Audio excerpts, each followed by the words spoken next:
So I guess we can start. Hello, everyone, again.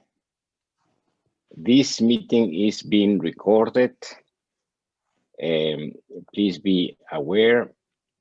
We have to record it so we can do better with the minutes of the meeting. I am very pleased to welcome you to the meeting. We are going to be speaking in English and French.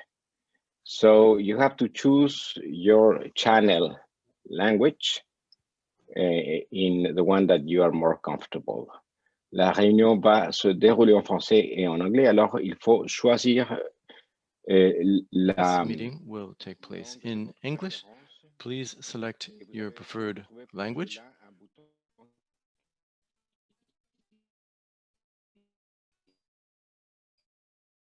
In order to do interpretation.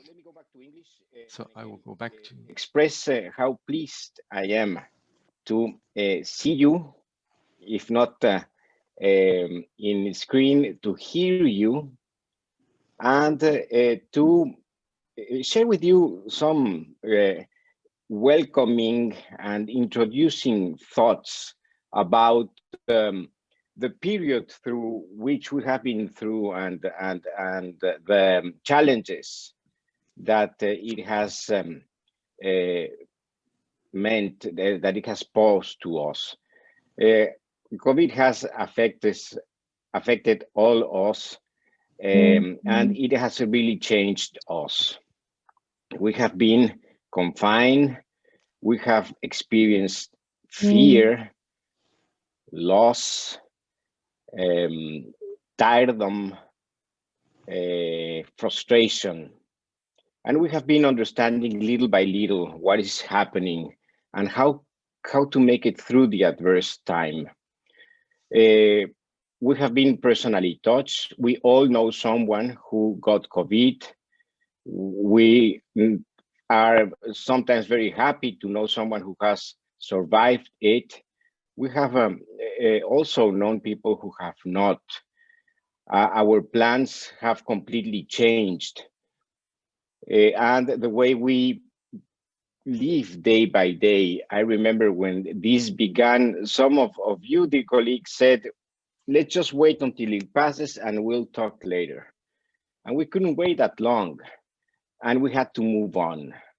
And this is something that I want to thank you very profoundly, how much of an effort you have made to be able to stay communicated, to stay aware of our common effort, and to do your best to move this transparency and polyparticipation agenda together as much as possible.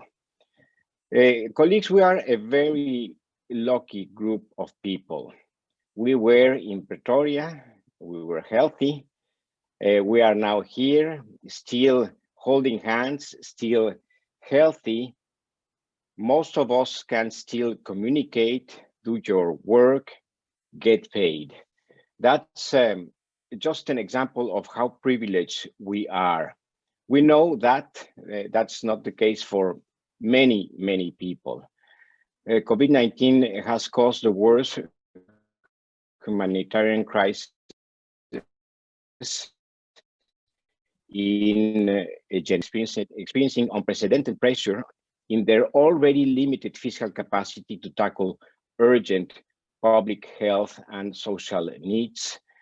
Then there is more debt. The SDG agenda is to a large extent derailed. And we know extreme poverty is growing. We know there is more inequality. We know there is more income polarization. And the countries now is getting worse.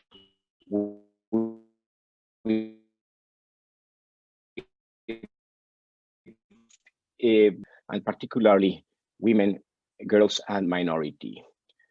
So to address these tremendous challenges that have grown throughout the year, we know fiscal transparency and citizen empowerment and public engagement work. We know that they set basis to rebuild and to continue the very difficult task to address those challenges. So this is why I want to underline another characteristic of our privilege. Not only that we are able to continue to work and function, but we can have that opportunity to contribute very importantly to the phase that we're going to be facing of tremendous challenges, in which what we do is very important. So with all that in mind, let me express my pride, my confidence that this group will learn to adapt.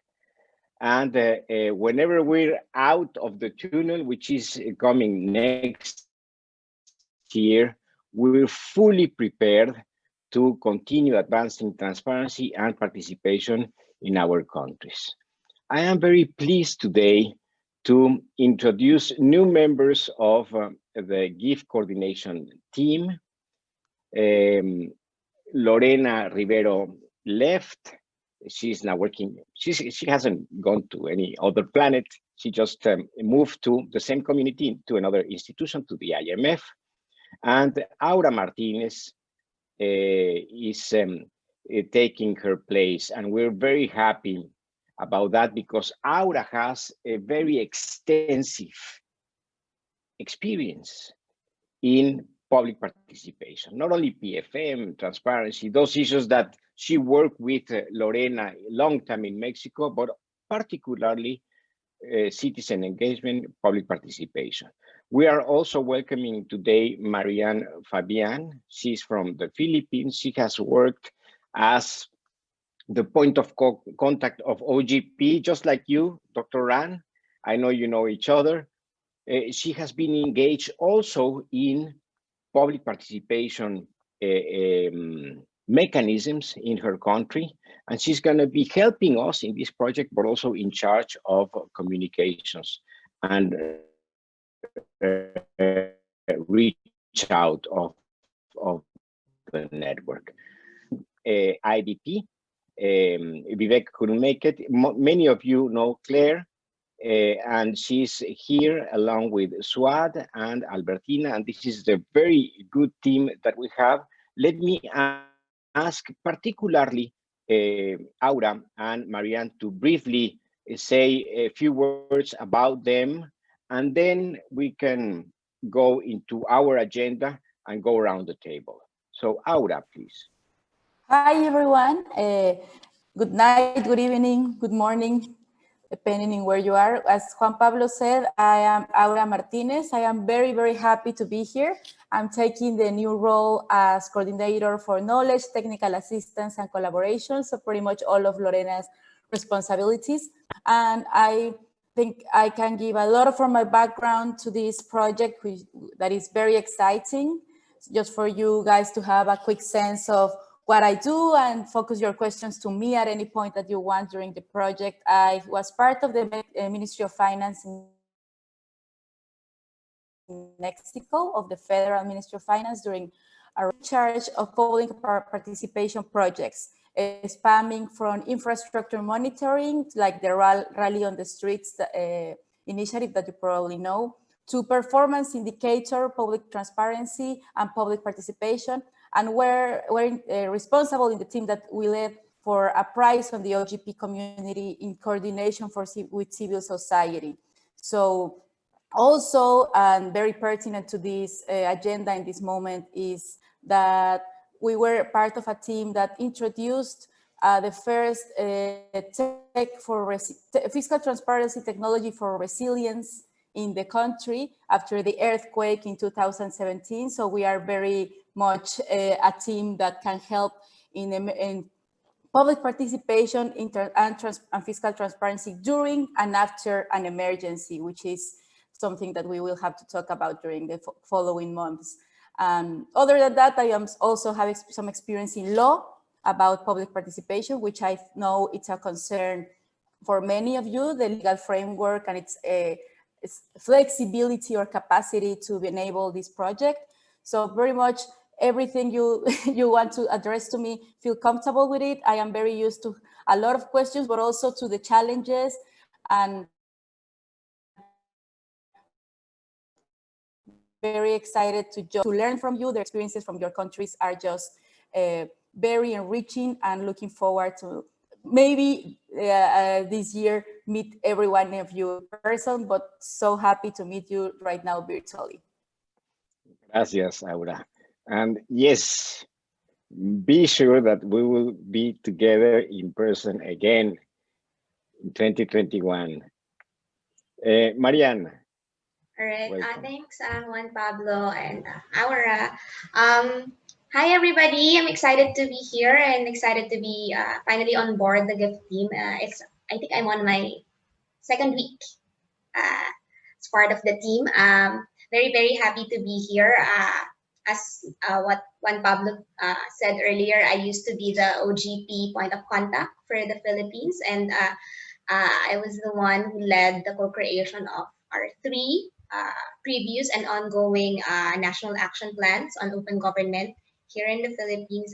I've also led the drafting of relevant assessment reports on OGP, as well as the 6-year participatory governance roadmap of the country. I'm also part and I led the team doing the policy research and outreach work for the Open Budget Survey for the Philippines for the past 2 rounds, the 2017 and the 2019 round. And very happy to note that from our 2015 score and rankings of 23rd in the world, we are now, the Philippines is now at 10th, in the 10th spot. Happy, proud to be part of the team who contributed significantly to that significant increase in the Philippines ranking under the OBS.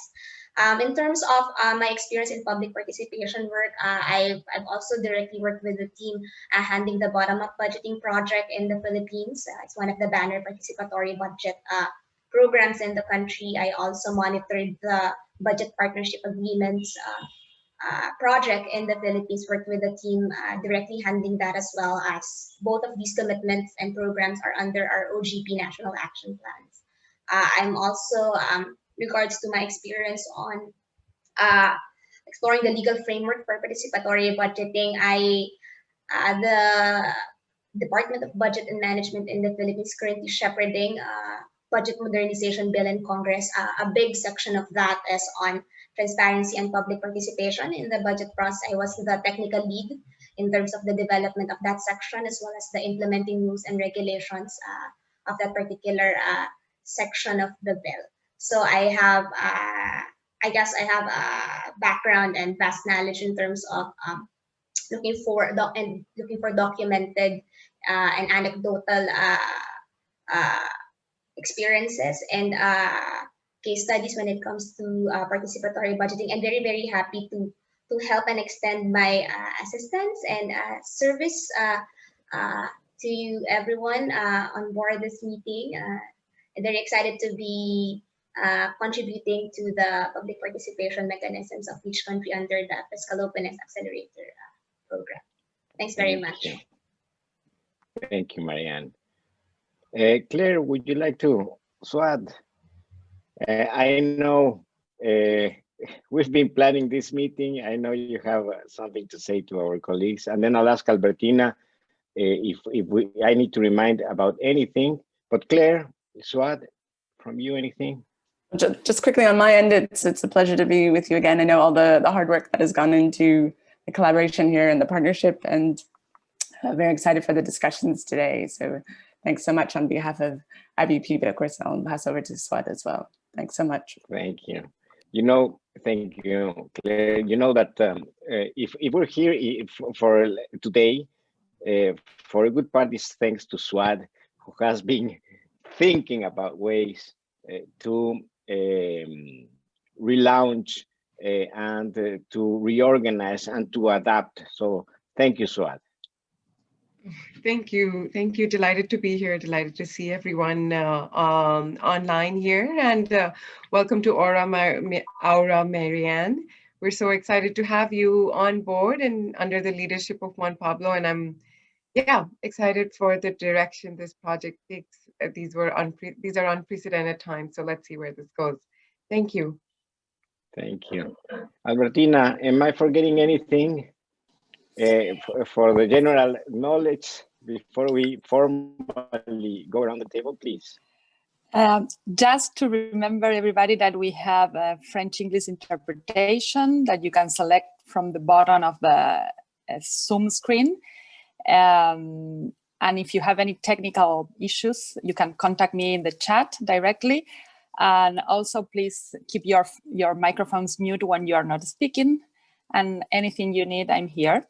So very nice to join everybody here and to see the people from around the world. Thank you. So let's start going around the table. I believe that we have 3, if not 4 countries represented.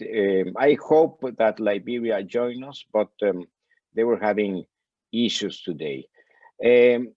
In this part of the meeting, we're gonna give 10-15 minutes to each country that we will present if there are any updates, any changes in the coordination teams. But most importantly, we'll open up to share with us the challenges that they have faced regarding this project, of course, but more generally doing their work, and also to address specifically the challenge around putting together the advisory groups. We know that the advisory groups have been established in at least 4 countries, but to have them convene, discuss, take decision has been a challenge. So we would like to hear about that. We would like you to tell us about your expectations. How can we do this better? We have a couple of ideas. We have a couple of suggestions. We'll devote the last part of the meeting to that. But we would like to hear from you. How can we help better? And we would also like to plan very shortly the next 3 months, in which we will still have to convene virtually, but in which we expect to progress significantly in order to prepare for our meeting that I hope will take place by the end of next year's, the second semester, in person. You might think that I am too optimistic, but not only yes, it's true, I am, but I also have to be. So let's start as proposed with Benin. Et comme ça, je fais Merci, Monsieur Pablo. la transition. Thank you, Pablo. Mr. Director, such a pleasure to see you. How are you doing? If you would, please address the points that we've just covered. Thank you again so much, and good day to everyone. Our advisory group in Benin is complete, and we are so happy, I'd like to say, to be able to work with you on and to share with you the work we're doing in the area of transparency and citizen participation. I admit that since our last meeting in Pretoria, in spite of the restrictions that now we face fast because of COVID-19 and the fact that we have to take care, the Benin team has made major progress in the implementation of the FOA project. And this has not between the government administration and NGOs. We have carried on a lot of work in spite of the crisis.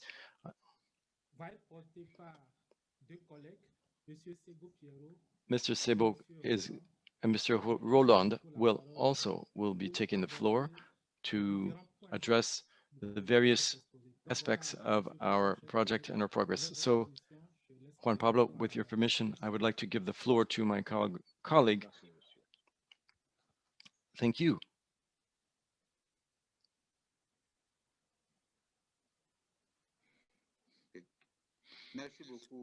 Thank you, Mr. Director General. Good day, good evening, everyone. Juan Pablo, everyone.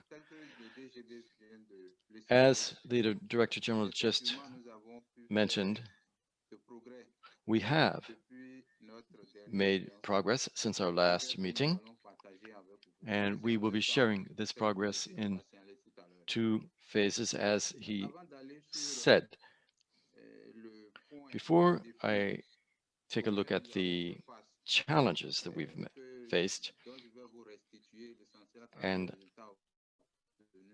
I will tell you about those challenges and our results, I would like to go over the various strong points and lessons and tell you about the changes that have taken place on various points. I would like to say, with respect to national coordination in Benin, there has been no change. As it was reported last time, the project is being coordinated by the Director General of the Budget under the Ministry of Finance. So the coordination has remained, and this is a factor that has facilitated our progress. Second important point that I'd like to raise, related to our points of interest there. What are the changes in the advisory group? There also, I'd like to say that there have been no major changes. The advisory group is the same as it was set up on the 31st of July 2020 by the Director of Budget of the Ministry of Finance, and the Director General of the Budget, and someone else who's in charge of transparency, and myself. Now, for civil society, there are 2 representatives, Mr. Su and Mr. Watch, and another. All of them are participants in this meeting today. Now, relating to the challenges we faced, Juan Pablo mentioned in his preliminary remarks, the objective is to strengthen citizen participation. And this assumes that first, there is a good basis for budgetary transparency, good information, which is necessary for the public to participate. And what we've done since our first meeting initially was to take a new look at our budget scheduling. We need to postpone certain things. For example, the participation of citizens in the budgetary process, as well as the implementation of audit mechanisms. Within the consultative group, the advisory group, this group is essential to ensuring citizen participation in the budgetary process. And then we wanted to look at guarantees that we need that non-government participants will be able to accompany the budgetary process. We have seen that participation mechanisms, there's a very important point, which is the participation must be able to influence the process. They should not just be spectators who just come to observe. They need to have an actual impact on the final decisions that are made. So we have outlined various steps where the public can participate and actually have an impact on the final decisions. And on that topic, we are going to set up a tool that we are calling the support mechanism for this public participation. So I will now be sharing my screen to show you the 3 parts of that tool. Yes, please go ahead.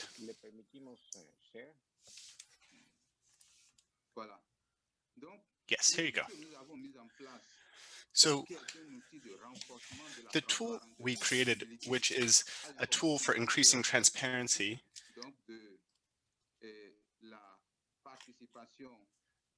and to encourage citizen participation, it's a tool that was developed and that is accessible on the internet. So that is to say, it's a mobile tool. And you can download it for Android or for iPhone. This makes it possible for everyone to follow the budgeting process and to participate in it.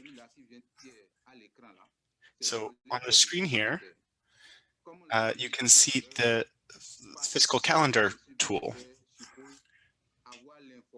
Citizen participation requires that people be informed about all the activities that go into the creation of a budget. So this app is available and downloadable on the Android Play Store and on the Apple Store, so anyone can download it.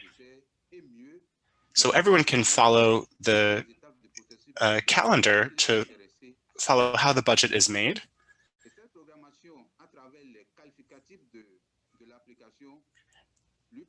Therefore, this app also lets you get alerts. Say you want to say, oh, I'm interested in this part of the budget process, and the calendar says, oh, that will happen in 2 days or in 3 days. The app will then send you an alert. If you've said, oh, I'm interested in a certain step in the process, the app will tell you, oh, that's happening today. So again, it's available on Android, on iPhone, on all kinds of mobile devices. The second important part of this app that we developed is the support service. Our citizen participation mechanism includes what we call the document library, the Documentaire. It's important that budget information be available. That's what encourages greater citizen participation. So this part of the app lets you have access to the entire IBP document library and database, so you can see what's been going on. So the user will go into this part of the app,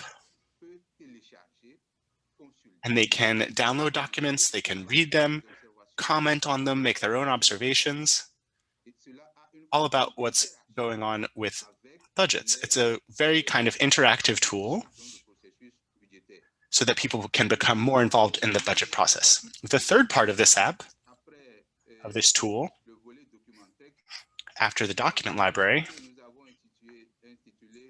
is something that we call the news feed. This part of the app allows citizens to inform themselves in real time of what's going on, to see if there are any changes in activities that had been previously planned. Say that there's a date in the budget calendar, but then later this date is changed or modified. If someone has already gone into the app and said, oh, I'm interested in this meeting, I'm interested in this piece of information, it's important that they be updated if that changes. And so it allows people to be more informed about everything that's going on. And if we better inform our citizens about the latest things happening with the budget, that will advance our goals. And we expect to continue these activities in 2021, further increasing the citizen participation. And we'd like to show you a little demonstration of how this tool works so you can see how it's been helping us improve citizen participation. So I would now like to hand it over to my colleague who will show you a little bit how this app works that I've described to you. Yes, of course, go ahead. Go ahead, Roland. Good afternoon, everyone. My name is Roland Poitier, and I'm very happy to be attending this meeting with you all and to show you the app we've been working on. So first, I'll need to be able to share my screen, please. So I'll need someone to make me a co-host, please. Yes, we'll handle it. Don't worry. Permission to share the screen, please.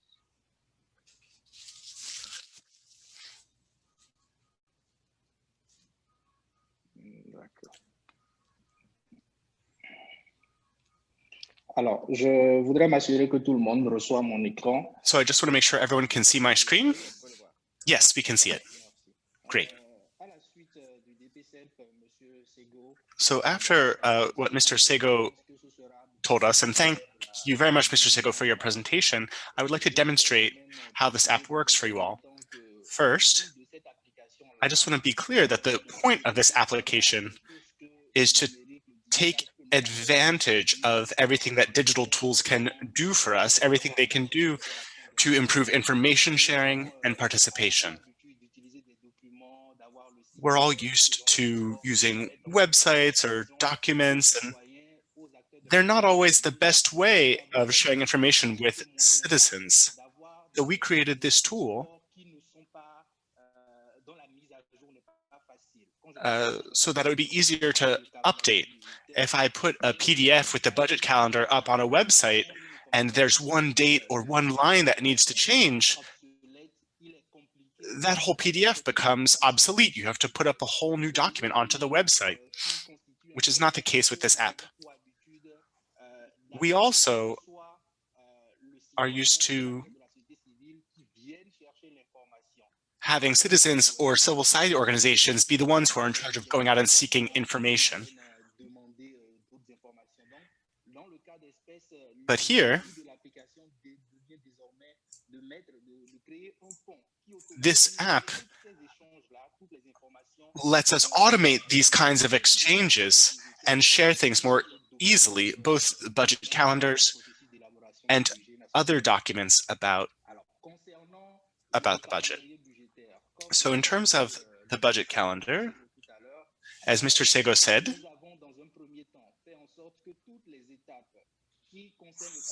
we made sure that all of the phases in the budget calendar are included here, and you can read about them. Any civil society organization or citizen can come here and have all of the information they want or need. What is each phase? What comes after the last one? And all you have to do is click on the button and you have more information, more details, very specific information about each phase and what's going to happen, what kind of participation is possible, and the user can leave comments as well. So you can see here we have the date. At the beginning of the year, you have kind of date ranges for when things are going to happen. So that's what we start with here. And I was saying that's one of the advantages of the automatic updates in the app, is that once the date is specified within this range, we can update that information here. So here you can see we have, oh, this will happen between May and June 2021. But when a final date is chosen, we can just replace that information here. We can update it directly using our dashboard. And that information is updated automatically in the app. So everyone who has the app will be up to date on the latest dates and information. And there are also other details, pilot structures related to the activity. And you can also save or download this information. So take this activity, for example. Say I want to receive alerts about this specific item. All I have to do is say save to my calendar, and there you go. Now, this event is in my calendar.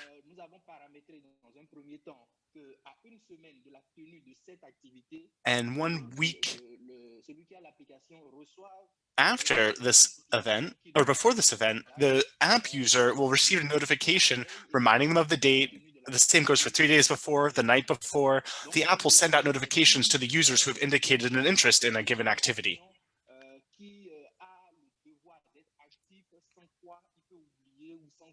Because sometimes people forget things, even if they want to know about them, and it's very easy to miss things on the calendar.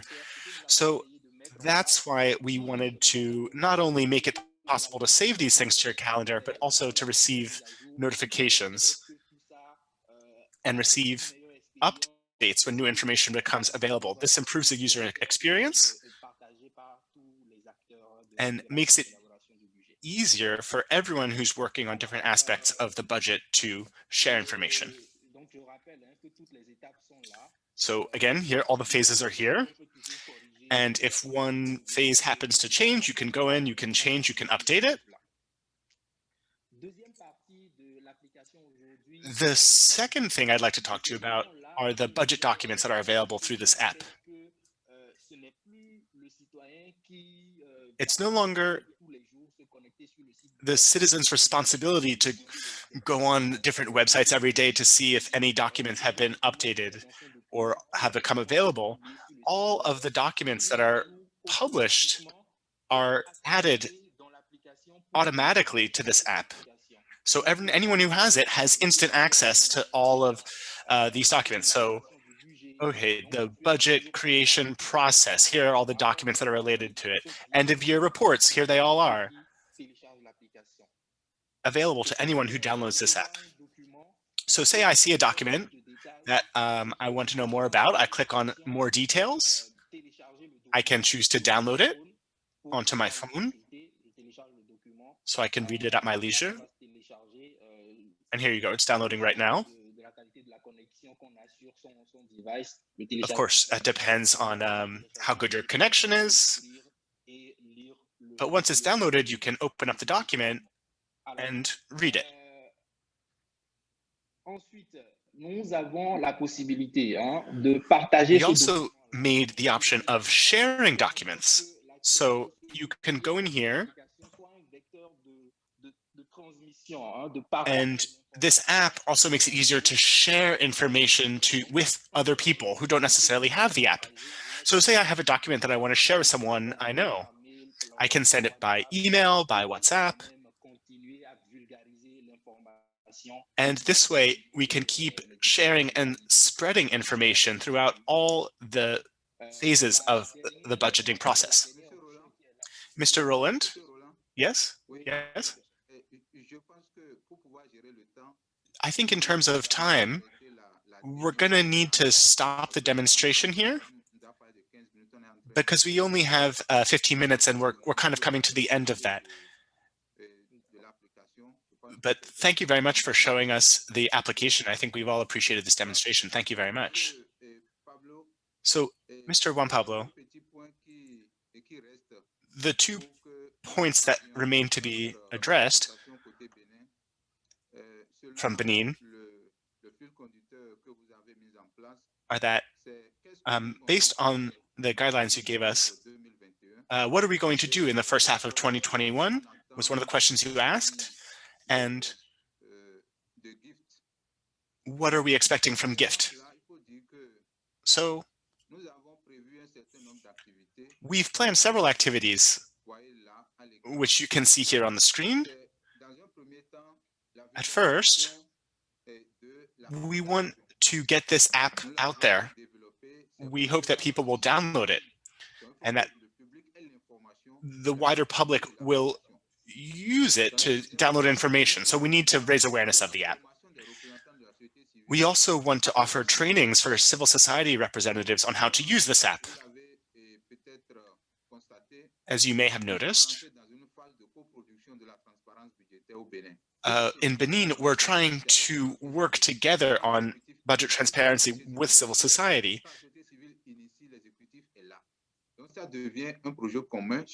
So it's really become a shared project, the development of this app. And the FOA project encourages this kind of mixing and collaboration. We're also going to define how the app can be used as a way to promote the public participation in Benin. Clearly, we have a lot of work to do to encourage public participation, but I think this app will help us in many different ways and will help us increase citizen participation in the budgeting process. We've also created a methodological guide, a sector-by-sector implementation guide. This will help invite the participation of civil society organizations, and it's a participative process. And we're starting on the level of each sector so that civil society organizations related to each sector can get involved, and we can move up from there. So in the first quarter of 2021, we want to have this implementation or involvement guide finished. The last activity that we have planned is to test this mechanism in the context of our activities around the 2022 budget that will be starting. So we're hoping that this app will increase participation, but we're going to test and track its actual impact. So what do we expect from GIFT in terms of support so that we can complete these projects successfully? First, we need technical support to help make sure everything we're putting into place is going to work. And as I said, we're open to any new proposals that might help us improve this app. So those are the things we're expecting from you, the kind of support we're asking for from you. We are also looking for financial and logistic support to help get the word out about this tool. And we may also need help training representatives of civil society so that this tool will be used and be widely shared. So that's the end of our presentation from Benin. Thank you very much for your kind attention. Thank you. Thank you very much for this presentation. I think we've gone over the time given to us, but I just want to thank Mr. Juan Pablo for all of his hard work, and as well as all the other members of the team. On our side, we really appreciate it very much. Thank you.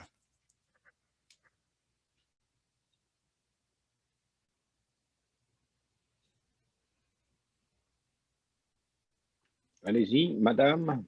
Yes, next, Madame.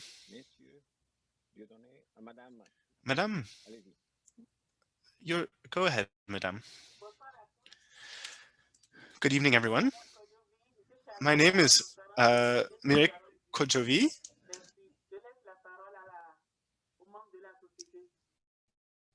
Thank you very much, and I'm going to let some members of my organization take over the presentation.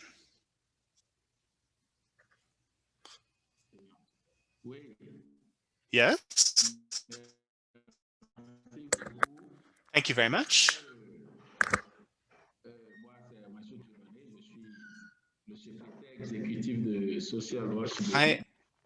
Hello, I am.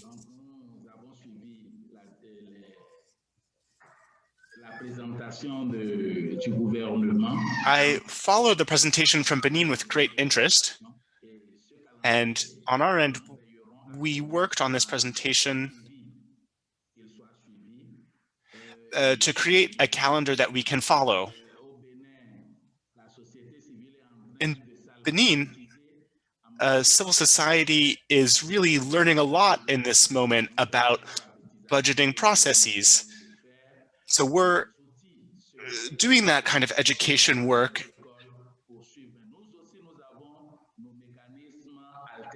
And we also are creating alternative participation mechanisms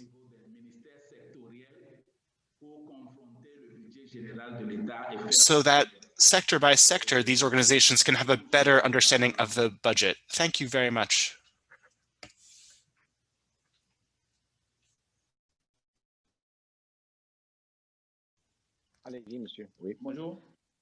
Yes, go ahead. Hello, yes, we can hear you. Hello? I would like to talk to you a little bit about the promotion and protection of human rights in Benin.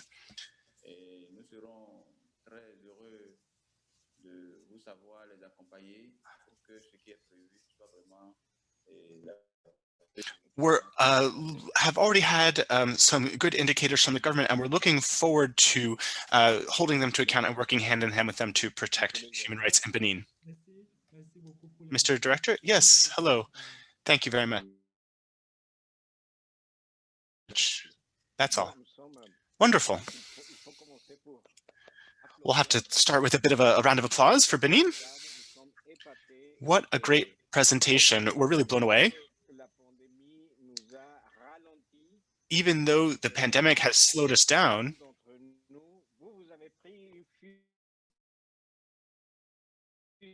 many of us have been slowed down. You all have really taken the baton and run with it. And you've really created incredible options for participation. So we have a lot of questions for you, but I've noted down my questions.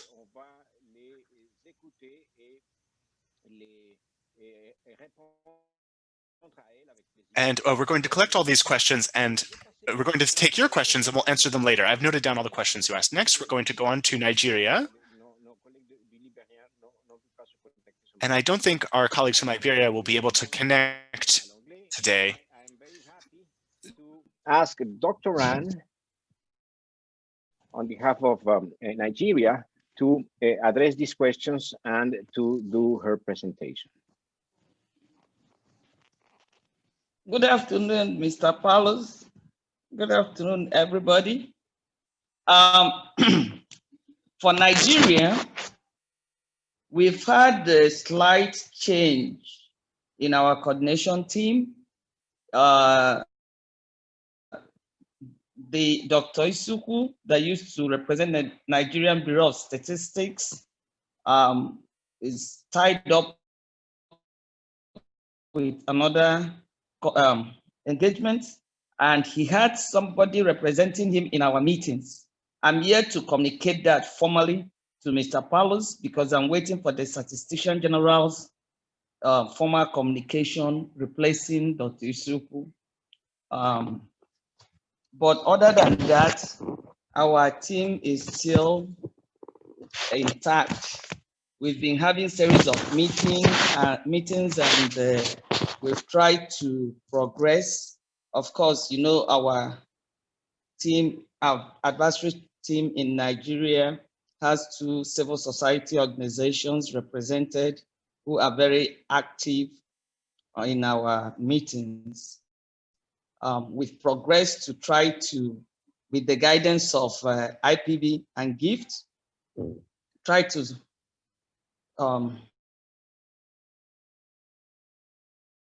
work towards selecting our project in Nigeria. they gave us some guidance in working through with templates, answering certain questions that will help give us guidance in the project we are going to select for Nigeria.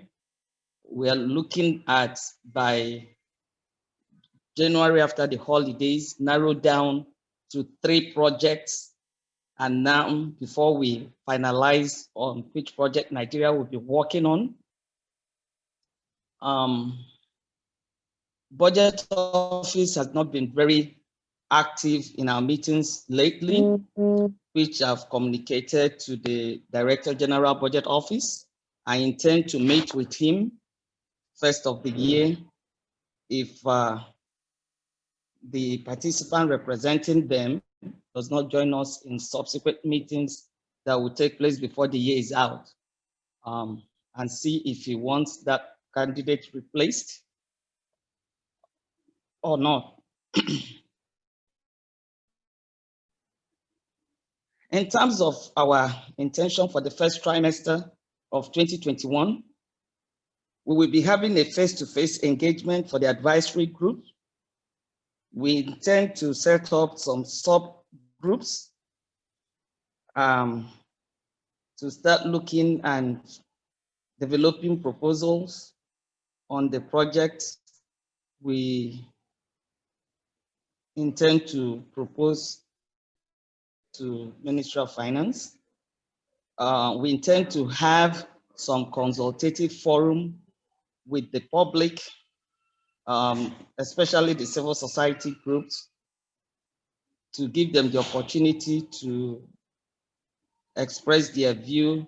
And hopefully, before the first trimester is out, we should have our identified and approved projects, and would have advanced in developing the mechanism for the public participation in Nigeria. Like I said before, IBP and GIFT have been very supportive, and we intend to continue working hand in hand with them in the subsequent months. And we can use all the technical, financial, and logistical support. And hopefully, of course, with the setback with the COVID pandemic, we intend to move faster from January. So that's where we are right now in Nigeria. Thank you. Again, an acknowledgement of the progress in spite of adversities. Thank you so much. Another round of applause to my colleagues.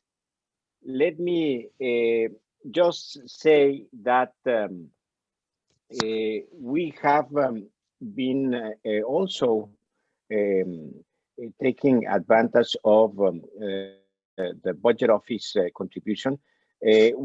I agree, Dr. Ran, that we need them to be more active within the public participation area of our project, but on the fiscal transparency, as you know, they participated very actively in the state-owned enterprise workshop that we organized, and we are grateful that they have been present and contributing, besides, of course, pushing the agenda of transparency. So, but yes, we would be very grateful if we could have them more active on the public participation work stream of our project. Now, I guess that we can, since we had a shorter presentation from our friends from Nigeria, we can take a little pause, catch our breath, and probably go to a first round of questions to our friends of Nigeria and Benin before we move on to Senegal and South Africa. So, please, can I say something? Yes, please, Dr. Ann. I forgot to acknowledge some of our advisory group members that are online here. We have Mr. Peter from Civil Society Group. We have Mr. Iguatu from Finance Arm of the Ministry of Finance, Budget and National Planning. He's on the sense, but please feel free, colleagues from Nigeria. Peter, I also see Alfred. Feel free to add and to raise questions. Let me ask Swad, who has been helping us out very strongly, as said on these meetings from Benin and Nigeria. I'll ask her because I have that confidence with her. Some of you might be a little bit shy. After Swad raises questions and comments, I hope that other people will come in, particularly from other countries. So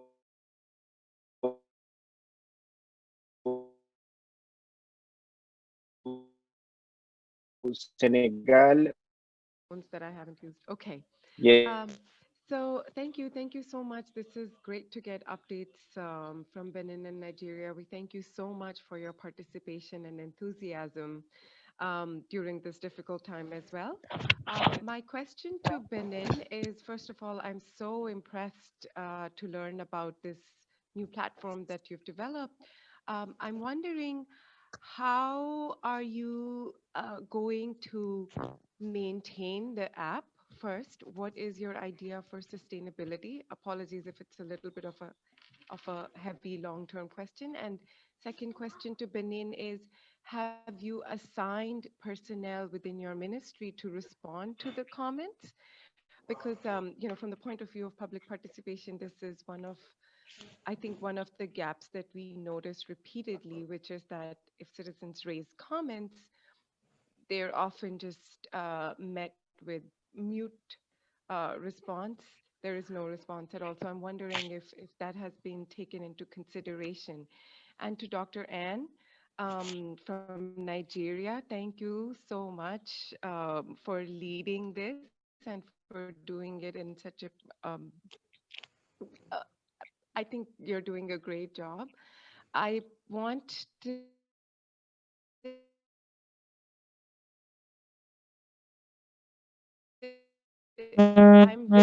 give us a quick one-line overview on what the proposals are that you are thinking. Thank you.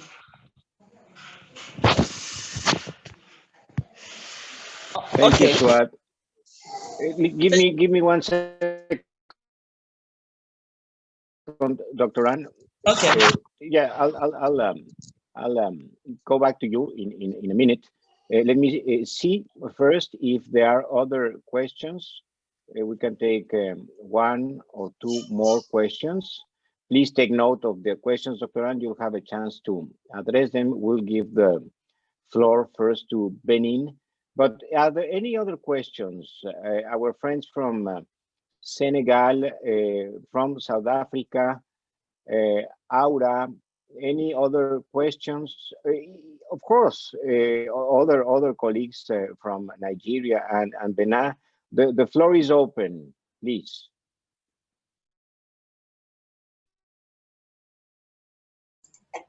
Hi, Juan Pablo. Hi, everyone. Yes. Hi. Yeah. We hear you. Go on. All right. I just have a question for Benin. Very, very much amazed with the wonderful work on your app. It's my first time seeing an app like this, and very exciting to see how you are leveraging technology to, disclose proactively budget information throughout the whole budget cycle. Also appreciate your notes on the gift technical support that you might need, and your openness to our inputs in terms of suggestions and recommendations to improve how the app will work and how we can raise awareness on this, perhaps capacitate more CSOs in terms of utilizing the application. But I think just one quick question on how do you plan to, related to what Suwad has mentioned, how do you plan to respond to the inputs, and how do you plan to integrate the inputs coming from the citizens using the application into the into each stage of the budget cycle, depending on where the inputs are coming in? Yeah, that's I think one quick question from my end. Thank you, Jan. So let me now ask our friends from Benin first, and then our friends from Nigeria to address this question. Hello? Hello? Oui, allez-y. Oui, oui. Yes. Yes, yes, please. Hello, everyone. Thank you. My greetings to everyone. We will be answering this question, but actually right now I wanted to ask Benin, this app that you have, it's an excellent job. What about people who cannot have access to internet? If you don't have access to internet, how will that segment of the population be involved? Yeah, maybe through radio broadcasts. You can reach the rest of the population, those who have no access to the internet. Or are you providing for something for those people who do not have that technical capacity? But I'd like to congratulate my colleagues from Benin for this initiative. Thank you. Aura, you have the floor. A very quick question. When it comes to technology, I want to know whether the app is open source. That's my question. There are all the questions for Benin. Go ahead, ladies and gentlemen from Benin. Merci beaucoup. Thank you very much. Thank you for these questions, which we have duly noted. These questions, these technical issues regarding the development of this application and its maintenance. We are working with a service, IT service, that has supported us in the development, and I will give them the floor in a minute to give explanations concerning the maintenance and whether it is done in open code or open source. Now, the first question about sustainability of the application and whether there are people dedicated to responding to questions. Benin is aware that budget transparency and public participation, this is not just a subsidiary question, it is a substantial question, a central question. So while we are waiting to get a good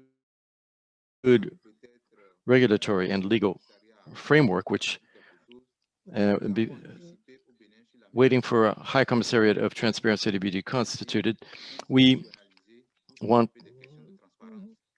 to work on this. We are trying to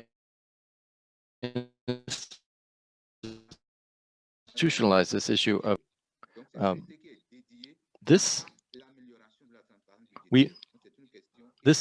is an effort to improve transparency, and we're trying to get the general public, and we are trying to ensure that someone is dedicated to answering, to follow up all the comments that may arise through the app. Now, in terms of the technical side, in the pilot project, we have specialists in information technology. As you know, the site has to be updated, and we need the skills to support us. And we have those who developed it, and also those who will maintain it. But I do have an expert here who will take the floor in a minute to answer more in detail. Now, another question. How are we going to increase the dissemination of information through this app? It was said earlier that in the settings of the app, it's very many ways to share, many ways to share the information through many channels. Email, WhatsApp, and many other ways of sharing the information. So this app actually makes it possible for us to go out to the consumers and provide them the information. Not only are we working on this dissemination, we are always looking for those groups that might be interested, and we are trying to help other people share this information through their own networks. This way, we hope to increase the flow and the frequency of sharing and therefore access to this information. The third concern, how are we going to integrate this app in each cycle, each phase of the budgetary cycle? In my preliminary remarks, I mentioned that when we were designing the app, we were looking at the various steps where citizens participate in the budgetary process. And so on that basis, it is possible through the app to increase the contributions of non-government actors. And this app was made specifically to do that. The ministry, before we go to technical meetings, we publish an sectoral budgetary analysis. And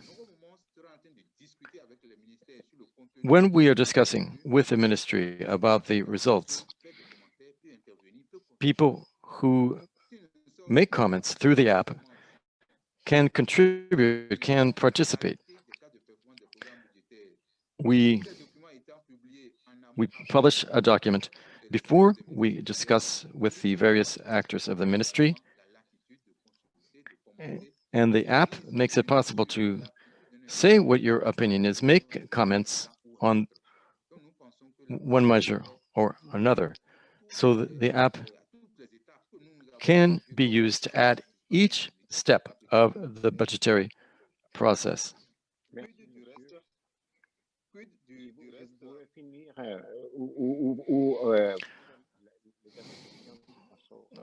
I think we need to move on to the last question if possible.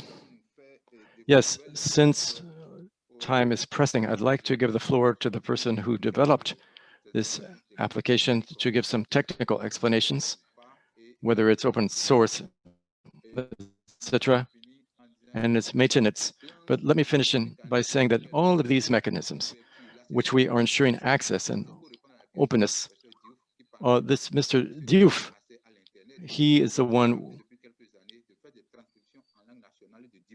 We have been working to also publish this information in various national languages on the radio. So in addition to the application, we are also using that means. And thank you very much. I'll give Mr. Diouf the floor, if I may, or Mr. Roland, rather. Thank you for these questions. The first question relating to how we answer comments. And we have thought, as we said earlier,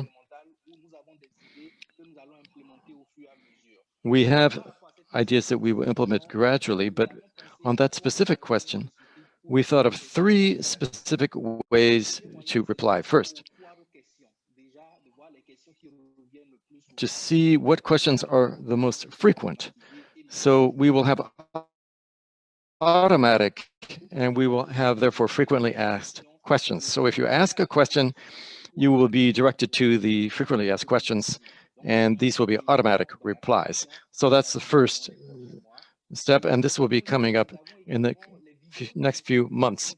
And then we have videos of general information for the public to share information. These videos are available. It's more of a educational tool for the general public, and people can access this through that app. And then thirdly, in long term, we want to set up a team that will answer spontaneously and will answer. And it will be a team that also works on the frequently asked questions. So the questions are recorded and then they are put in the frequently asked questions section. So briefly speaking, these are the measures that we've taken to ensure that responses are coming, and these are things that will be implemented over the coming months. Just 1 or 2 sentences, please. We are really short of time now. There was a second question regarding maintenance. Yes, we are ensuring maintenance. We've provided for that. There are new functionalities that we are adding and that we are maintaining. We want to make sure that it is a sustainable application. Thank you. Now we will go on to Dr. Ran. Yes. Like you know, Nigeria is a very large, diversified country. And well, when we were in Pretoria in March, not all of our advisory members were there. Actually, it's just 2 of us on government side and 1 civil society person. And what we had tried to do is, since we came back, was to try to have GIFT and IPB go through like a tutorial to bring all members at par to understand what the public participation mechanism is all about. But we are yet to conclude on the particular project.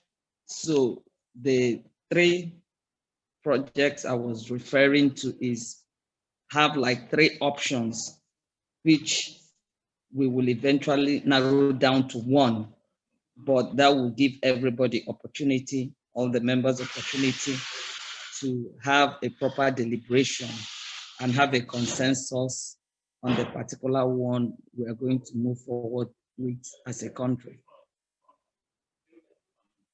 Wonderful. Thank you for your response. With that, let me ask now Mordiouf from Senegal to briefly present progress in his case. À vous, Monsieur Diouf, vous avez la parole. Oui, merci, Monsieur Pablo. Bonjour, bonjour à tout le monde. Donc, je voulais juste signaler qu'effectivement, depuis quand même nos échanges passés, il faut dire qu'à part l'évolution du cadre de coopération avec la validation du protocole entre le ministère des Finances et GIFT et IBP, sur le plan pratique, quand même, il n'y a pas encore d'évolution notable. Bon, c'est vrai, depuis un certain temps, notre direction générale qui s'occupe du dossier particulièrement, en fait, qui nous représente, tel que conformément aux termes du protocole, la direction générale du budget était en fait totalement mobilisée pour la préparation de la loi des finances, les sessions au niveau des commissions, tout comme en plénière. Bon, nous venons de boucler ce processus de vote du budget de l'État pour 2021. Moi, ce que je compte faire, c'est de les relancer parce qu'il nous faut carrément aller vers d'abord la mise en place du collège, du groupe consultatif, qui sera constitué de membres de société civile. Nous avons identifié, nous avons à l'esprit les membres de société civile que nous comptons cibler et également les représentants du gouvernement. Donc, je pense qu'il nous faut, comme action immédiate, je pense que c'est vraiment la première action à réaliser et peut-être dans les plus brefs délais. C'est ça que je voulais quand même porter à l'attention de la région. Bon, c'est vrai que la Covid a un peu repris ici au niveau de notre pays, mais on va essayer de voir comment au moins on essaie de mettre l'instance. Bon, maintenant, s'il est nécessaire qu'on fasse quelques meetings virtuels, on essaiera de le faire. Mais ce qui est immédiat, c'est vraiment la constitution du groupe, histoire de pouvoir vraiment améliorer davantage la participation du public et la transparence budgétaire. Je vous remercie. C'est nous. Merci, Monsieur Diouf. Et vous avez identifié les membres potentiels. Il faut donc les convoquer. C'est déjà un progrès dont nous sommes reconnaissants. Alors, à vous aussi, on vous dit merci et on vous applaudit. Et on va maintenant passer à la présentation de l'Afrique du Sud. Et comme cela, on peut revenir sur Sénégal et Afrique du Sud avec les questions du reste du groupe. So, my dear friends from South Africa, the floor is yours.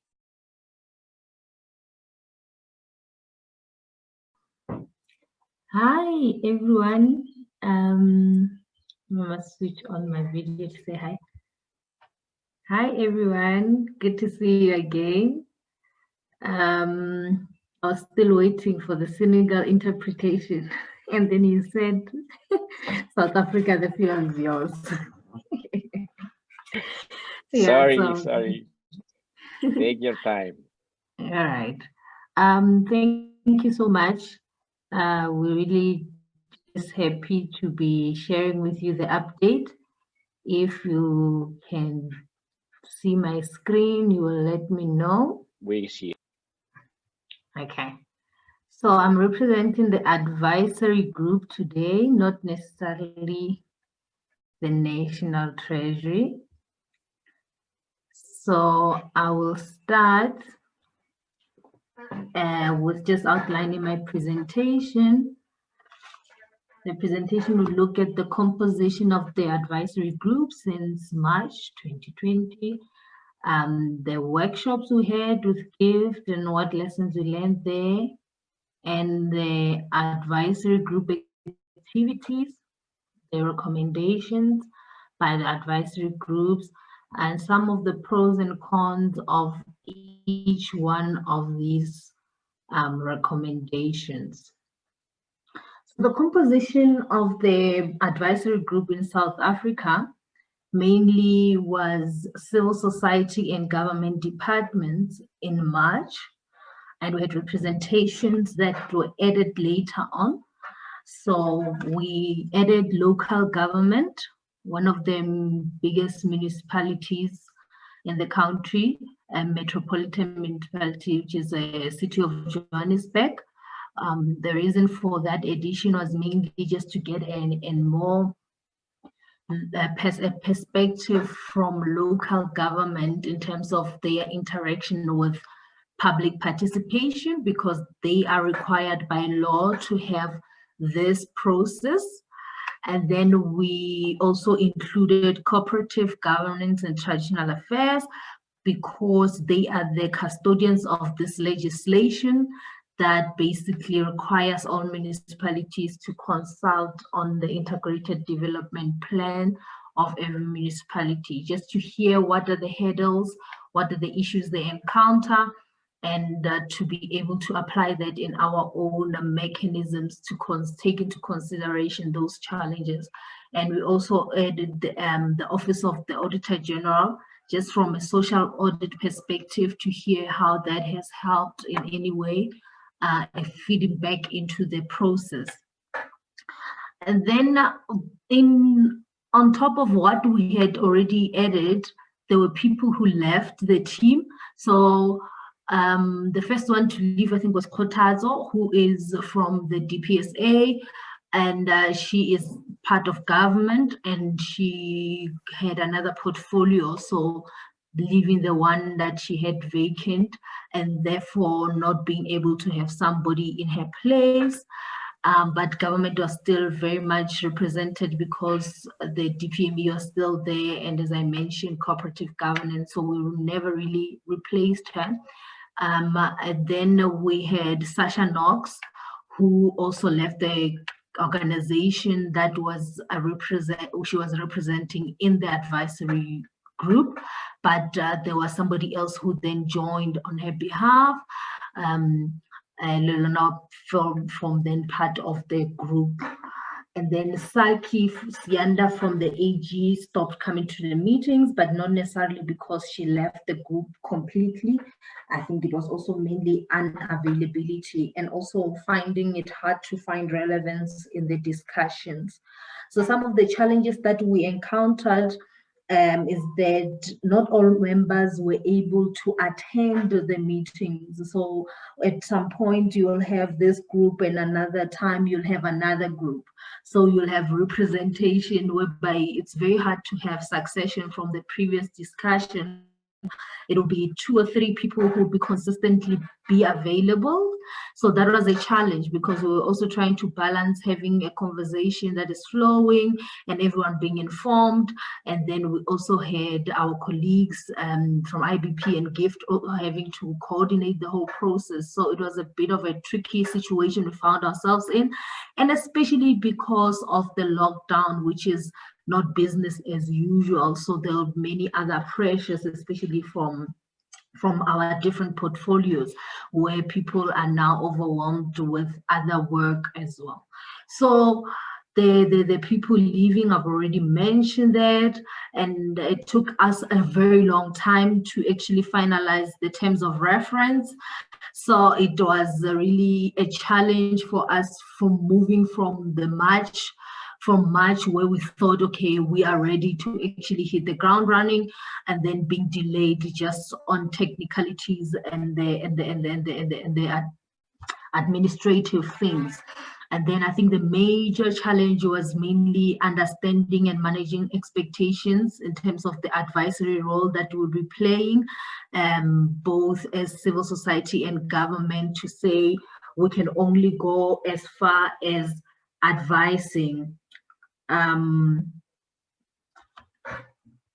Suki's saying she can't see. You can see the screen. Yes. Is this better? Yes, we can. It's bigger. Yep. Okay. All right. Yes. So those are mainly the challenges that we encountered in the initial stages of the advisory group, integrating and finding it's basically starting the work.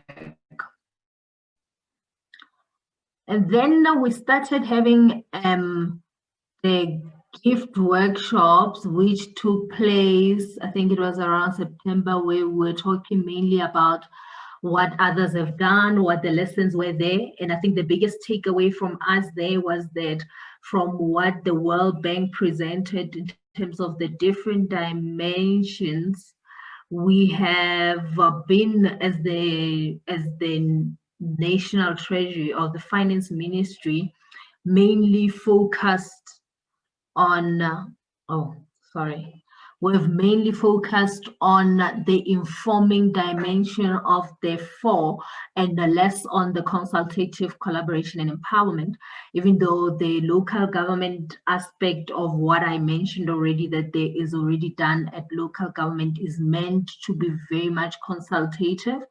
However, we have learned that the people have not seen the results, and the communities themselves do not feel empowered by the process.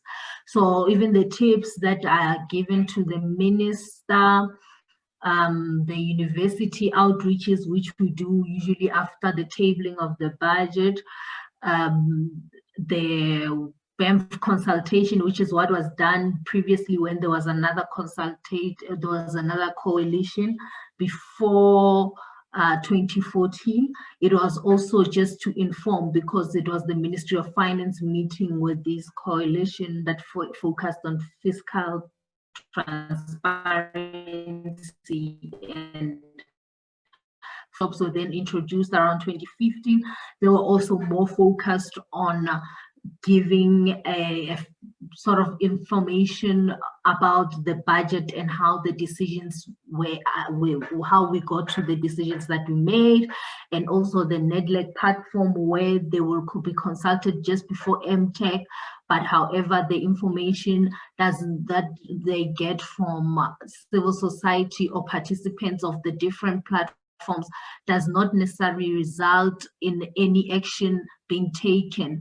And also the parliamentary hearings, even though that is legislated and is a process that actually takes a long time, it's quite an extensive process that we allow about 3 or so after the tabling of the budget for it to run. It was also happening post the tabling. So it is even the Vuleka Mali videos. We have lots of videos that explain the budget process, how you can participate, when you can participate, what it means, what are the terms, what are the budget documents. That is all forming part of the informing, and we never really moved on beyond that aspect.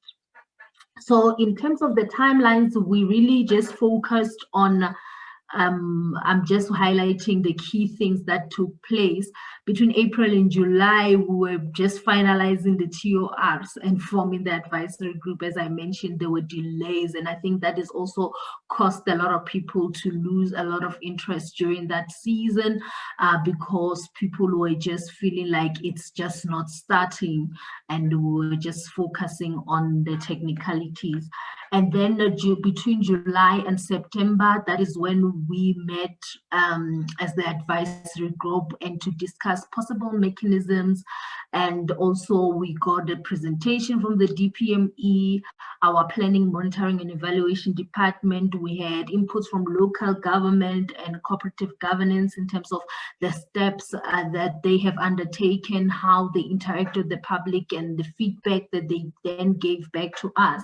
And then between September and October, that is when we had the workshops with GIFT, and we had to come up with some kind of recommendations, and we had extensive discussions through the leadership of Suad and Lorena, just to help us to come to the options that we have arrived at.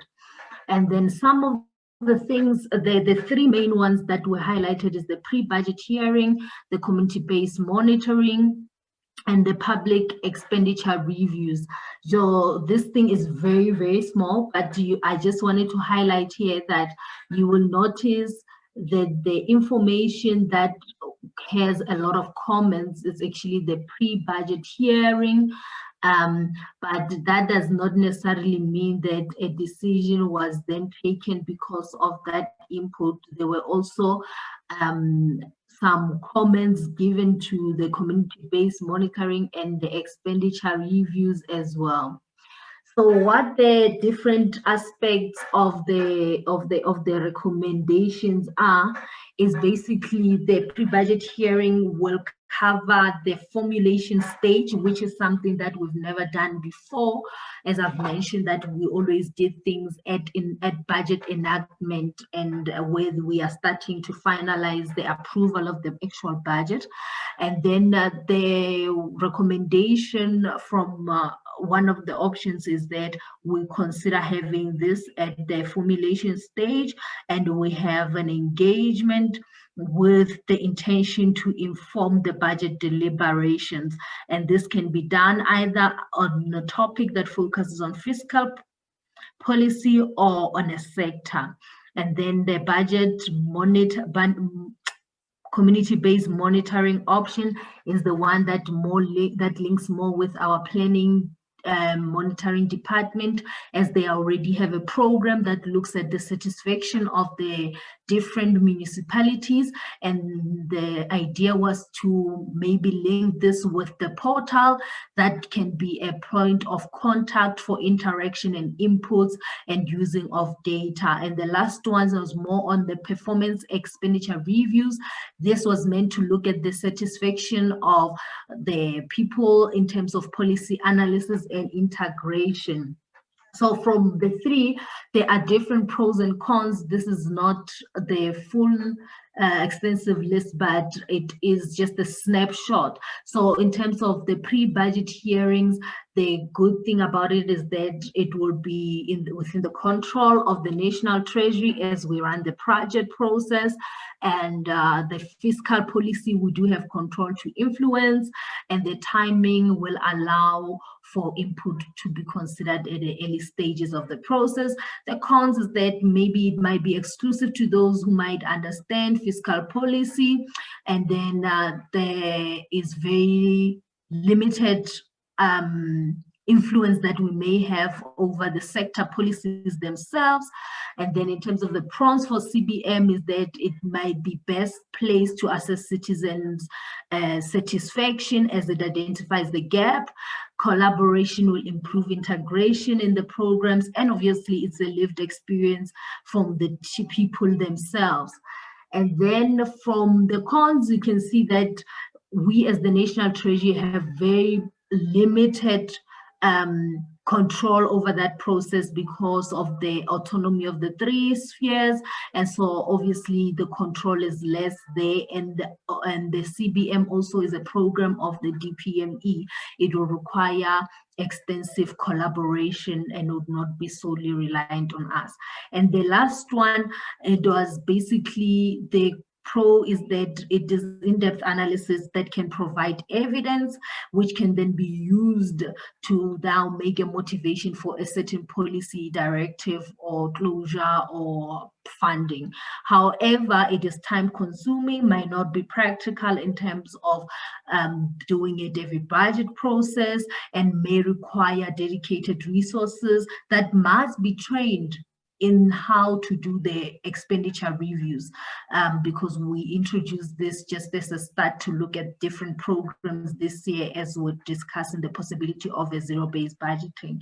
And it is limited to a certain type of budgeting process. The inclusion is also not very much inclusive. The process is not inclusive, as we do not know how then the public can really extensively be invited to participate in the reviews. And in conclusion, the survey results, we then did a survey result as well after that that snapshot you saw of the different tickets when people were saying their views about each and every one of those, and the results really will indicate the preferred mechanism by the advisory group. We plan to reconvene in 2021 and make recommendations to the National Treasury based on all those pros and cons. And from GIFT itself, I think we really just appreciate the role they play in coordinating the process, and we believe that we will need technical support in the implementation of the mechanisms. My time is up. Thank you so much. Thank you, Prudence. Juan Pablo, before I leave, I just wanted to ask for just a minute or two for Zuki or somebody else to say something. Of course. The floor is open. I was just going to say thank you and bravo. So let's give South Africa their round of applause. South Africa, always an example of in-depth analysis, making sure that everyone is considered, consensus building, and which is also always problematic, but it has great advantages because you get the buy-in, and also looking at different perspectives already from a very analytical and objective perspective. So bravo. Suki, other colleagues from South Africa. We love to see you, by the way. No, I have nothing to add except there you are. That was perfect, and completely comprehensive from Prudence. Really nothing to add. I think that was, yeah, on point. Thank you. Nothing of substance to add to that. Thank you, Prudence. Thank you, Suki. Now let me open the floor for not only my friends from South Africa, but from other places, including Washington, D.C., Mexico, Manila, where it's late, for questions to Senegal and South Africa. Swad, you go first. Thank you, Juan Pablo. I apologize. I completely missed Senegal's presentation because for that brief moment, the translations were not working. But I very much look forward to reading the notes. On South Africa, more than questions, I really genuinely want to share how impressed I was working with a group of people who are so passionate and honest and frankly, extremely competitive.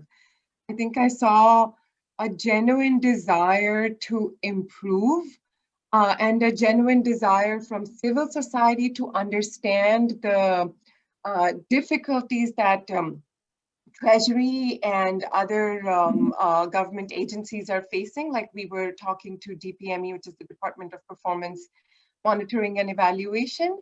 And I really appreciate that. And from governments, from the representatives that we had from government agencies, their side to also truly understand that there is frustration in the existing mechanisms not being able to truly capture the inputs, but being seen as a tick mark activity. And I very much hope that through this project, we can further this field in general of public participation that is meaningful. South Africa is one of the places I understood where there are a few initiatives. However, they probably are not fulfilling what they initially set out to achieve. Another thing I want to note that I thought was extremely interesting with South Africa, and I wouldn't be surprised if that applies to other countries as well, is scope for collaboration between different agencies. So National Treasury, as is the case in many countries, is rather limited in its scope of what can be done, but really there is opportunity, especially as far as service delivery is concerned, to collaborate with other agencies and bring in that feedback of service delivery into the budget process. And I was very happy to see that there was at least initial openness to that in South Africa. And again, such a great example, not just to our colleagues in this project, but really to everyone, for us working in international budget partnership where we interact with, at least in the open budget survey, with 120 countries. I really mean it when I say South Africa is an example in so many ways. So thank you. And I very much look forward to what will become of this and for the success of this project. Thank you. Thank you, Swad. Other comments, questions? On Senegal, I'm sorry that you missed the translation, colleagues. Mordiouf kindly shared with us in 2 words that they've been doing their best. They're very close to put together the first meeting of the advisory group. They have identified the members, government and civil society, and they're ready to continue advancing the agenda, although as many others, they have encountered challenges that explain that they're a little bit behind. But the advisory group members are being identified and soon to be gathered. That said, the question for my friend Mordiouf is what can us, GIFT, IBP do together to help you out in the coming weeks or months? That's the question for you. But let me pass over the microphone to other colleagues for other questions. to South Africa and Senegal, if you please. Okay, no one is raising their hands. We had also a very active chat, as you could see. Jan. Yes, please. Thank you, Juan Pablo.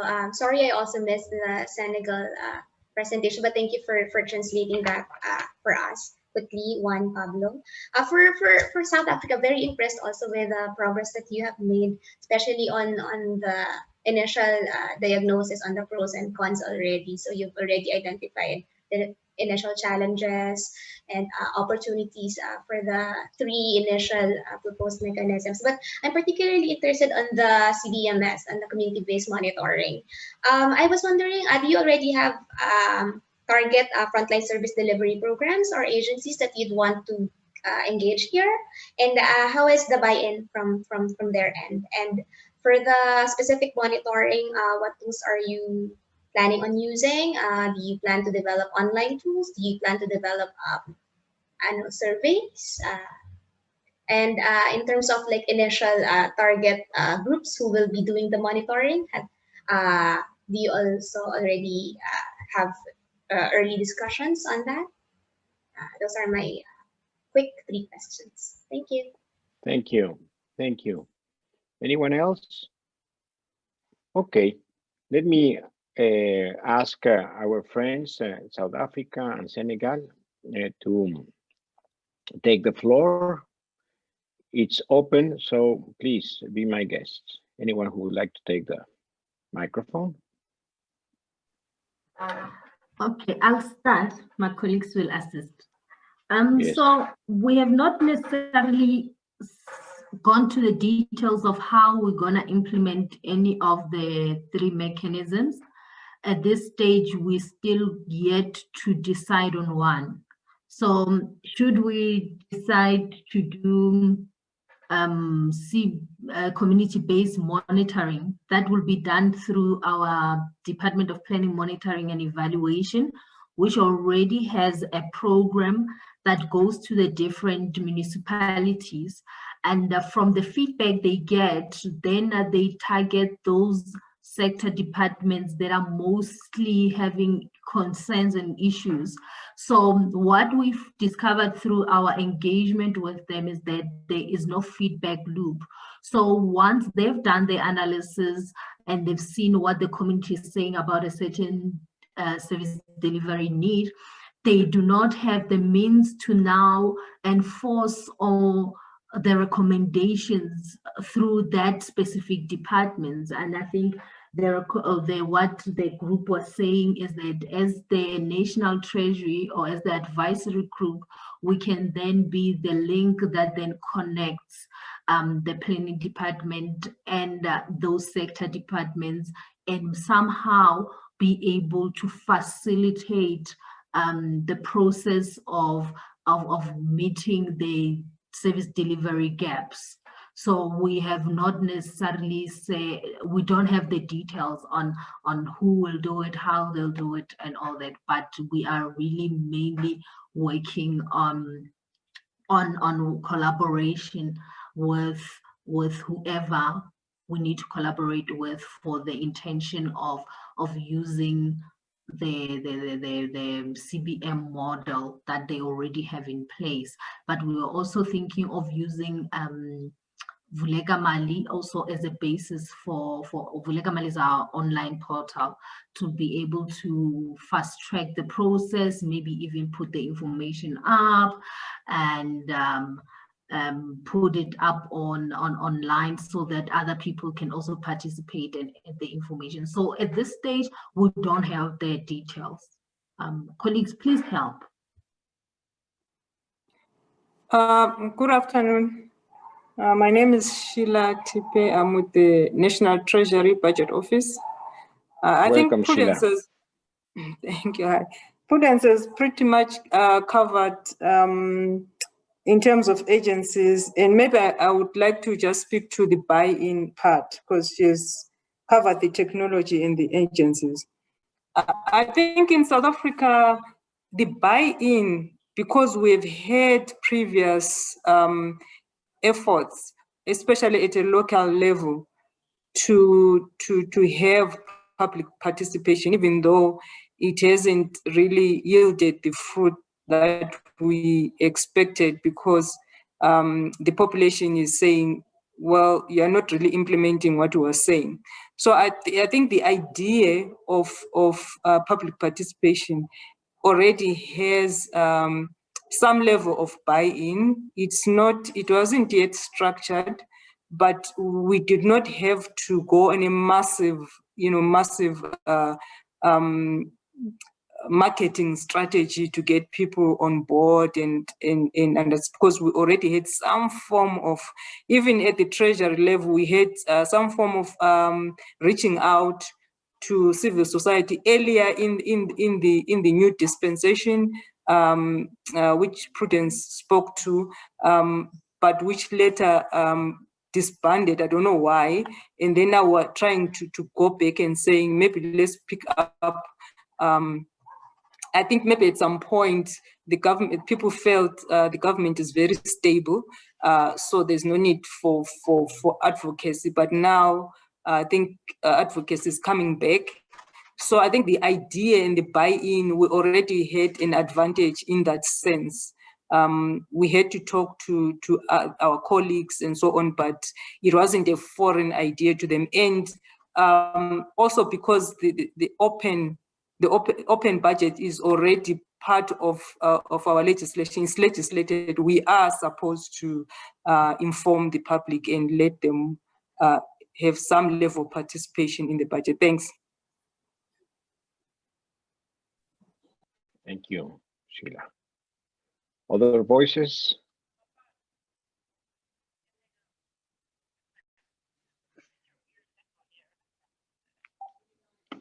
So, colleagues, we're getting close to time, and we prepared, as you know, because we sent it yesterday,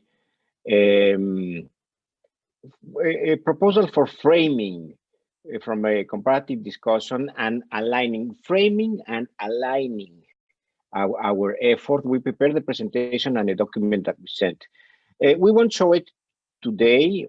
We were ready to show it, but it doesn't matter. What we will do is show it to you in our next meeting, and our next meeting is going to be a one-to-one meeting. We will follow up this conversation individually, and during the month of January, we would like to have a one-to-one virtual conversation with each of you to address some of the challenges, some of the you have expressed, and some of the requests you have kindly submitted. So we, together with our suggestions and with your amazing work, we put together a timeline that should take us to choose a mechanism in the next 3-4 months. That's our goal, and I am very excited to discover that it's something that we can achieve. We're getting there, we're very close, and as I said, Bena already took a rocket and they're very high up, but we're gonna catch up with our friends. The rest of the 4 countries will be there soon too. So that's my suggestion, that first we get together soon in January, and by February, March, we have another group gathering like this one, where we can have by then all clarity on a timeline, and we can converge our efforts towards the end of the year to a in-person gathering. We have, as you can imagine, we haven't been able to travel. We have been able to exert the budget of this project as it was supposed to. Most of it was going to be technical assistance and travel in country, in field. None of that has happened. So we will, with the U.S. State Department, do our best to reformulate our budget proposal in order to be able to address some of your very specific concerns and some of your requests of being present in another way with the technical assistant in the country or with some other kind of support in the country and for you, since we haven't been able to use the budget. So that's something in which we will also contact you to see alternatives and have your support to go back to the U.S. State Department and request for changes in the way we were planning to use the resources. I'm, as always, completely transparent, and I need your feedback and your support to figure out the best ways to, again, move together at the same pace with as much as support as we can provide. Finally, but let me, after this, obviously open the floor. Let's take 5 minutes extra time for everyone to express themselves, whoever they want. We have before us time for taking a break. And the request I have is, let's be serious about taking that break. We need it. We need to disconnect. We need to get far away from the cell phone, from the computers. We need to grab a book or the hand of our children or the leash of our dogs and take a break. So my final and most important request is enjoy the break, disconnect, and see you full of energy back in January. That's from me, but colleagues, we still have 10 minutes. Please, requests, suggestions, and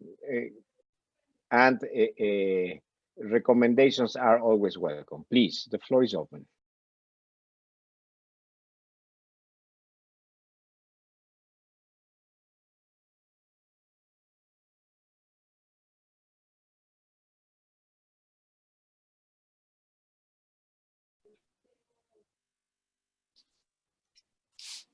Juan Pablo. Yes, Suki. Thank you so much. I think my only perhaps request or suggestion, just from appreciating today's session and having learned so much from our colleagues in the other countries, would be, yeah, if wherever possible to facilitate, as you say, more of these kinds of engagements. I've certainly been quite inspired by what I've heard today. I think it's been a tough year, and one in which inspiration has been thin. And so I think this has really galvanized, certainly from my perspective, galvanized my energies. So I think anything that would facilitate this kind of learning or sharing or updates would be great. So thank you. That's it from me. Thank you very much. Will do. I agree. We tend to avoid as much as possible yet another, but this one has been very special. So yes, we'll have more meetings like this, even if it's just 1 hour or even less. We'll do. Claire, thank you for staying, Claire, by the way. I appreciate that you stayed the whole meeting. Merci beaucoup. No, merci à vous, and thank you. I also wanted to just take a moment to reflect on this extraordinary year. And despite the challenges, we've had amazing gift meetings, and many of the colleagues on this call participated in the Open Budget Survey launch as well, and have since continued the discussions with us. And I remember our colleagues from Benin thinking of this COVID pandemic as an opportunity to rethink public finance. And I was very inspired by those comments, and keep thinking about that as we think about the challenges, but also the opportunities here. And we see great strength in the collaboration and the challenges, but also how great the partnership with the different stakeholders has been, and with GIFT and IBP, of course. So I just wanted to reinforce that and to again extend our thanks to everyone involved and to extend our offer of ongoing support. And we'll have a discussion tomorrow as well with the head of the IMF and the head of the US Supreme Audit Institution and the Finance Ministry of Indonesia. And many of you have expressed your interest in that, the head of IVP, Warren Kraftik. Many of you have expressed your interest in that. We'd love for you to share in the chat and on social media the actions that you've shared today, the actions that you're planning to take forward, and would love to continue this discussion with you. I'll put in the chat the link in case people haven't had a chance to see it, but we look forward to this. And yes, please have a very healthy, safe, happy, festive season from all of us. I just want to thank you again. Thank you, Claire. Share that link, please. Yes. Other thoughts?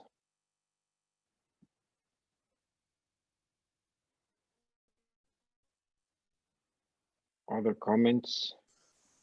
Well, very quickly, just to congratulate everyone for the advancement they made during the pandemic. It's very inspiring, as just Claire said, and it's speak for myself, but I'm sure Marianne is in the same tune. We are very happy to join this effort and to revamp the work for 2021. So it's very, the rest is very needed because we're going to start a strong year and make of these challenges great opportunities.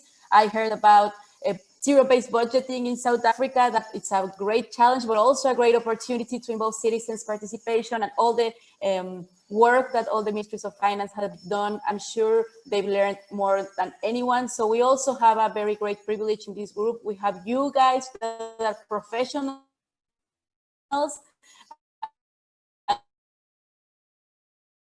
that are professionals out there. So we will take advantage of your knowledge and your old knowledge for this project. Thank you very much. And also have a very nice festive season if you do celebrate. But please stay safe. We need you next year. Gracias, Aura.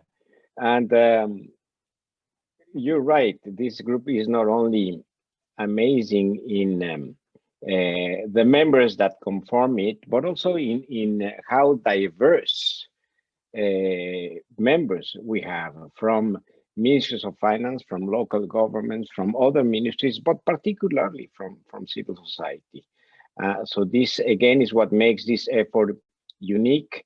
Thank you for your time. Thank you for coming to the meeting with such energy and enthusiasm. We will follow up. Among other things, Albertina will ask you for your presentations so we can use them for the minutes that we need to put together, and particularly given that we had some issues with translation. So please share your presentations with Albertina. This meeting was recorded. We will put it in our area of the FOA project in the website, so we can come back to it. But for now, just if some of you can show yourself, so we take a group picture. If you don't want to show yourself because it's too late, because you have your pajamas on, or because you don't feel good, please don't worry. But whoever can, show yourself so we take the picture and we say goodbye and see you soon. So, à bientôt. See you soon. Thank you so much. Take care and happy holidays. Bye-bye. Who's taking the picture? I did. It's done. Or maybe another one. So one more. Another one.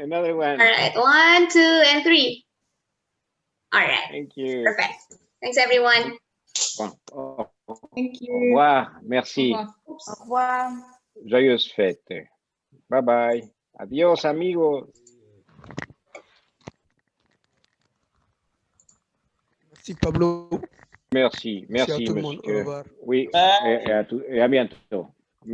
Thank you, Dr. Anne. Okay. I hear a little one. Yes. For her. We are going back to Abuja this weekend. Okay. Enjoy. My mom was buried on Friday. Oh, so we've yes, been yeah. You send me the link. Yeah. Okay. Thank you. We are back, and life will be back to normal for me. Yeah, finally. Yes, it took a Blessings. long time. I'm glad Yes, it's over. Yes. Take care. Okay, thanks. Bye-bye. Okay.